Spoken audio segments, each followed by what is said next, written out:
યોજાયો। વર્તમાન સમયમાં સમગ્ર વિશ્વ અત્યાચાર, દુરાચાર, ભ્રષ્ટાચાર, અશ્લીલતા અને આતંકવાદ જેવી વિકરાળ સમસ્યાઓથી ઘેરાયેલું છે। ત્યારે આત્માની શાંતિ માટે મહાશિવરાત્રિના પાવન પર્વના ઉપલક્ષમાં દાહોદ ખાતે પ્રજાપિતા બ્રહ્માકુમારીઝ ઈશ્વરીય વિશ્વવિદ્યાલય દાહોદ દ્વારા સર્વ મનુષ્ય આત્માઓને ઈશ્વરીય સંદેશ માટેનો કાર્યક્રમ યોજવામાં આવ્યો હતો। આ ગરિમામય કાર્યક્રમમાં દાહોદના ધારાસભ્ય કનૈયાલાલ કિશોરી, રામાનંદ પાર્ક દાહોદના મહામંડલેશ્વર જગદીશ દાસજી મહારાજ, દાહોદના જાણીતા ઉદ્યોગપતિ શ્રેયસભાઈ શેઠ, આશીર્વાદ હોસ્પિટલના તબીબ ડોક્ટર બી.કે. પટેલ, સિનિયર સેક્શન ઇજનેર રાજેશભાઈ ડામોર, દાહોદ પંચમહાલ મહીસાગર જિલ્લાના સંચાલિકા રાજયોગિની બ્રહ્માકુમારી સુરેખા દીદી ઉપસ્થિત રહ્યા હતા। સમગ્ર કાર્યક્રમનું સંચાલન અને સ્વાગત પ્રવચન દાહોદ કેન્દ્રના બ્રહ્માકુમારી કપિલાબેને કર્યું હતું। કાર્યક્રમમાં ઉપસ્થિત મહાનુભાવોએ પરમાત્મા શિવ એ સૃષ્ટિની સર્વોચ્ચ પરમ શક્તિ છે, એ દેવોના દેવ મહાદેવ તથા મહાશિવરાત્રિ પર્વને અનુલક્ષીને વિવિધ ઉદાહરણ દ્વારા આધ્યાત્મિક રીતે પ્રવચનો કર્યા હતા। આ કાર્યક્રમમાં ઉપસ્થિત બ્રહ્માકુમારી સુરેખા દીદીએ શિવરાત્રિનું મહત્વ સમજાવી આશીર્વચન આપ્યા હતા। આ કાર્યક્રમમાં મોટી સંખ્યામાં બ્રહ્માકુમારીના ભાઈઓ બહેનો, સામાજિક આગેવાનો ઉપસ્થિત રહ્યા અને કાર્યક્રમને શોભાયમાન કર્યો હતો। કાર્યક્રમના અંતે સૌએ બ્રહ્મ ભોજન લીધું હતું।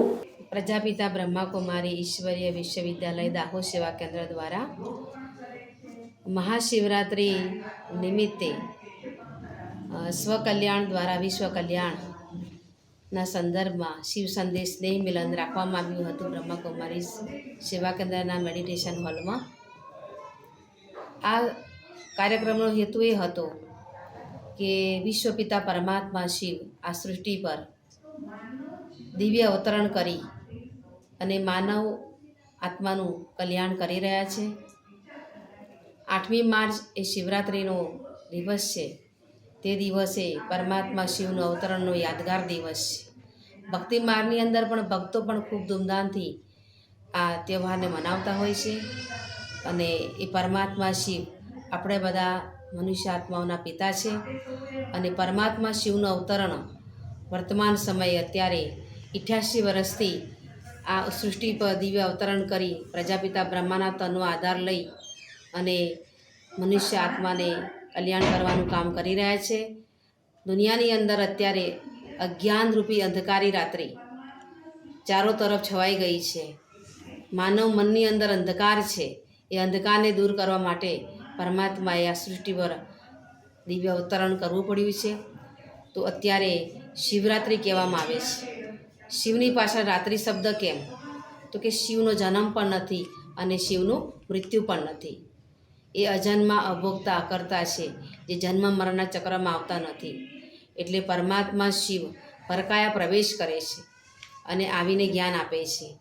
તો આજે ઘર ઘરની અંદર રાવણનું રાજ ચાલી રહ્યું છે। કામ, ક્રોધ, લોભ, મોહ, અહંકાર, આ 5 વિકારરૂપી રાવણ ઘર ઘરની અંદર ઘર કરી ગયો છે। તો પરમાત્મા આવીને ફરીથી રામ રાજ્ય લાવી રહ્યા છે। અત્યારે આપણે જોઈ રહ્યા છીએ કે કેટલાય વર્ષો પછી, 500 વર્ષ પછી આપણા ભારતની અંદર એને રામ મંદિર બન્યું છે। રામ મંદિર બની ગયું છે એ કેટલી બધી તપસ્યાનું ફળ છે।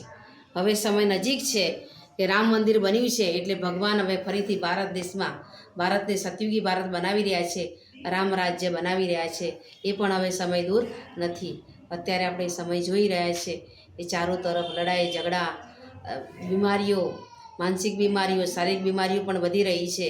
એની પાછળનું રહસ્ય એ જ છે કે ભગવાન સતયુગી દુનિયા લાવી રહ્યા છે।